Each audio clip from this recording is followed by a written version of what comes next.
നമസ്കാരം. സൂപ്പർ 8-ലെ പോരാട്ടത്തിൽ ഇന്ത്യ അഫ്ഗാനെ നേരിടാൻ പോവുകയാണ്. അഫ്ഗാനൊപ്പം ബംഗ്ലാദേശും ഓസ്ട്രേലിയയുമാണ് സൂപ്പർ 8-ലെ മറ്റ് എതിരാളികൾ. മഴ ഭീഷണി നിലനിൽക്കെ എല്ലാ മത്സരങ്ങളും ഇന്ത്യക്ക് വളരെ പ്രധാനപ്പെട്ടതാണ്. എന്നാൽ സൂപ്പർ 8-ൽ ഇന്ത്യയെ ആശങ്കപ്പെടുത്തുന്നത് വിരാട് കോഹ്ലിയുടെയും രോഹിത് ശർമ്മയുടെയും മോശം ഫോമാണ്. രണ്ടുപേരും ഗ്രൂപ്പ് ഘട്ടത്തിൽ തന്നെ നിരാശപ്പെടുത്തിയിരുന്നു. അതുകൊണ്ട് തന്നെ സൂപ്പർ 8-ലെ ഇവരുടെ പ്രകടനത്തിലേക്കാണ് എല്ലാവരും ഉറ്റുനോക്കുന്നത്. കോഹ്ലിക്കും രോഹിത്തിനും മുന്നിൽ ചില വമ്പൻ നേട്ടങ്ങളും കാത്തിരിക്കുന്നുണ്ട്. ഇതിൽ പ്രധാനപ്പെട്ടത് T20-യിലെ റൺവേട്ടക്കാരിൽ ഒന്നാമതെത്താനുള്ള സുവർണാവസരമാണ്. നിലവിൽ ബാബർ അസം കൈയടക്കി വച്ചിരിക്കുന്ന ഈ റെക്കോർഡ് സ്വന്തമാക്കാൻ കോഹ്ലിക്കും രോഹിത്തിനും വരുന്ന മത്സരങ്ങളിൽ തിളങ്ങേണ്ടത് അത്യാവശ്യമാണ്. അല്ലാത്ത പക്ഷം ബാബർ T20-യിലെ രാജാവായി തന്നെ തുടരും. 4145 റൺസോടെ ബാബർ T20-യിൽ റൺവേട്ടക്കാരിൽ ഒന്നാം സ്ഥാനത്ത് തുടരുകയാണ്. കോഹ്ലിയുടെയും രോഹിത്തിൻ്റെയും പേരിൽ 4042 റൺസാണ് ഉള്ളത്. പാകിസ്ഥാൻ ഗ്രൂപ്പ് ഘട്ടത്തിൽ പുറത്തായതിനാൽ തന്നെ ബാബറിന് നിലവിൽ റൺസ് ഉയർത്താനുള്ള അവസരമില്ല. അതുകൊണ്ട് തന്നെ കോഹ്ലിയും രോഹിത്തും സൂപ്പർ 8-ൽ തിളങ്ങിയാൽ ബാബറിനെ മറികടക്കാൻ സാധിച്ചേക്കും. രോഹിത്തിനും കോഹ്ലിക്കും 104 റൺസാണ് ബാബറിനെ മറികടക്കാൻ ആവശ്യമായി ഉള്ളത്. സൂപ്പർ 8-ൽ തിളങ്ങിയാൽ കോഹ്ലിക്കും രോഹിത്തിനും ഈ ഒരു റെക്കോർഡിലേക്ക് എത്താനായേക്കും.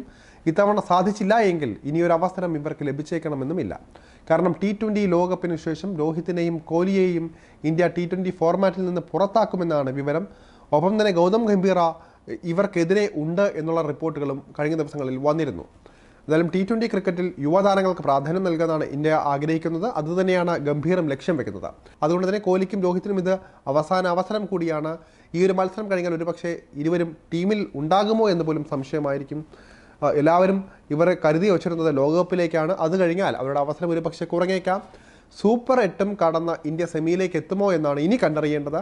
നിലവിൽ സൂപ്പർ 8 മുന്നിലുള്ളതിനാൽ തന്നെ ബാബറിനെ മറികടക്കാൻ കോഹ്ലിക്കും രോഹിത്തിനും ഇനിയും അവസരമുണ്ട്. ഗ്രൂപ്പ് ഘട്ടത്തിൽ തന്നെ തോറ്റു പുറത്തു പോയതിൻ്റെ പേരിൽ ബാബർ അസമിനെ പാകിസ്ഥാൻ T20 ടീമിൽ നിന്ന് ഒഴിവാക്കിയതാണ് ഇപ്പോൾ പുറത്തുവരുന്ന റിപ്പോർട്ടുകൾ.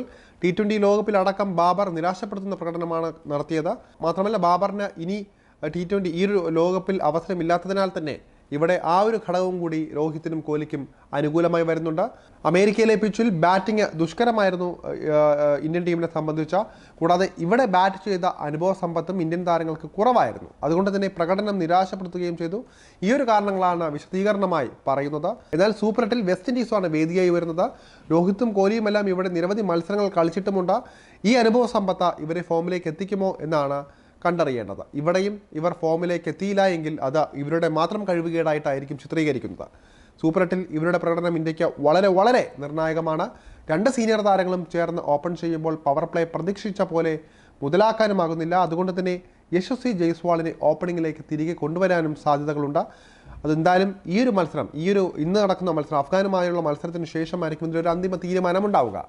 വിൻഡീസിലെ സ്പിൻ സാഹചര്യം വിലയിരുത്തി കുൽദീപ് യാദവിനെ കൂടി പ്ലേയിങ് 11-ൽ ഉൾപ്പെടുത്തി മുഹമ്മദ് സിറാജിനെ ഒഴിവാക്കാനായിരിക്കും സാധ്യതകൾ കൂടുതൽ.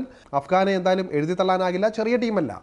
ടീമെന്ന നിലയിൽ അവർ വളരെയധികം ശക്തിപ്പെട്ടിട്ടുണ്ട്. റാഷിദ് ഖാനെ പോലെ അനുഭവസമ്പന്നരായ സ്പിന്നർമാർ അഫ്ഗാൻ നിരയിലുണ്ട്. അതുകൊണ്ട് തന്നെ ഇന്ത്യയുടെ ബാറ്റിംഗ് നിര നന്നായി തന്നെ വിയർക്കും. വിരാട് കോഹ്ലിയും രോഹിത്തും ഫോമിലേക്ക് എത്താത്ത പക്ഷം ഇന്ത്യക്ക് കൂടുതൽ പ്രയാസകരമായിരിക്കും മുന്നോട്ടുള്ള കളികളെല്ലാം തന്നെ.